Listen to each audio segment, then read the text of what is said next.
Yo, what's up YouTube? What's going on today? Welcome back to the channel. Now we got Boruto chapter 19 and yo, it's fully translated and everything. And dogs, I think I was right. I think my theory that the Shinjus revolve around love is in fact true. Because of what Jura says in this chapter, saying that even we can't escape the feelings of love. And that is very hugely hinted by Matsuri. Matsuri was literally after Konohamaru. She wanted to devour him to get rid of those feelings. And that is how the Shinjus will evolve. Jura in this chapter also states that he wants evolution. So for the Shinjus to evolve, they have to devour the person that they care about or that they love. And that is the way they will get rid of the feelings of love, because that is what they're after. It's all starting to make sense now. Matsuri eats Konohamaru, and thus she gets rid of her feelings of love. Sasuke eats Sarada, he'll feel nothing towards her. And same thing goes for Bug towards Ida, and Ryu for Gaara. The only thing is, we don't know who the hell Jura is. I think it's either Kurama or it's Ishiki / Kawaki. So all in all, the Shinjus are after love. That is their real instinct. Their instinct is to turn towards their heart and listen to who their heart is telling them to devour, and that is the person they love and they want. So I like how this chapter gave that away.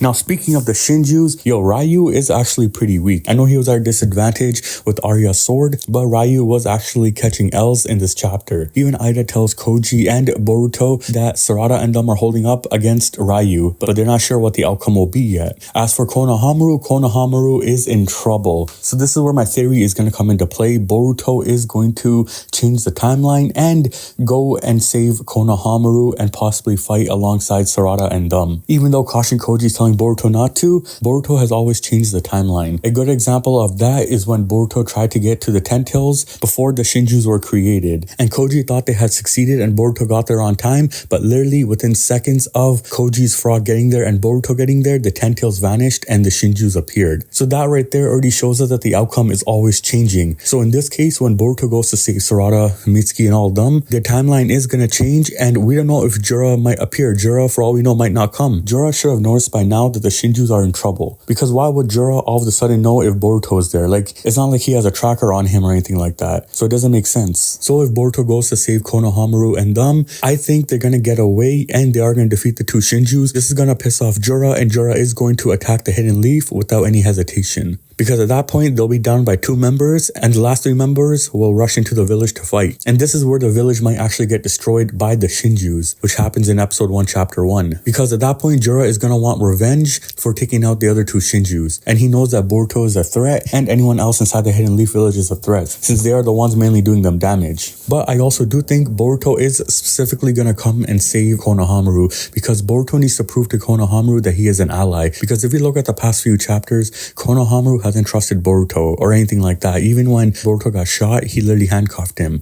In this case, if Konohamaru is in trouble, Boruto is the one that's going to have to save him. And that right there will prove to Konohamaru that Boruto is an ally and not an enemy. Because right now, it looks like Konohamaru is about to get eaten and no one can save him. Unless somehow he pulls something out of his ass and takes down Matsuri. Which brings me to the next point. The Shinjus aren't actually that strong. Ryu is getting taken down by the 4 of them, but he's only at a disadvantage because they can control his iron sand. So now that the iron sand is gone, how strong will Ryu be? We're going to see that in the next chapter. But here's the thing with Matsuri. Matsuri was able to take on Gaara. Gaara is Hokage level. So it makes you wonder how strong Matsuri is. And if the Shinjus are above Hokage level, that already means Sarada is already stronger than the Hokages. She took on and fought Hidari and was able to damage him with the Chidori, and she was now able to land a hit on Ryu. So if the Shinjus are above Hokage level, Sarada's already up there. Now what's interesting is, how is Konohamaru going to fight Matsuri? Because if Konohamaru can defeat Matsuri, that already proves that he's stronger than Gaara. Because Gaara got taken down by the Claw Grimes and Matsuri. So if Konohamaru is able to escape out of Matsuri's trap and he's able to attack her and maybe defeat her, that will prove that Konohamaru is stronger than Gaara, who is in fact a Kage. But bro, if that happens, I'm gonna be honest, I'm still gonna see Konohamaru as a walking L. Because if that's his first dub in the series so far,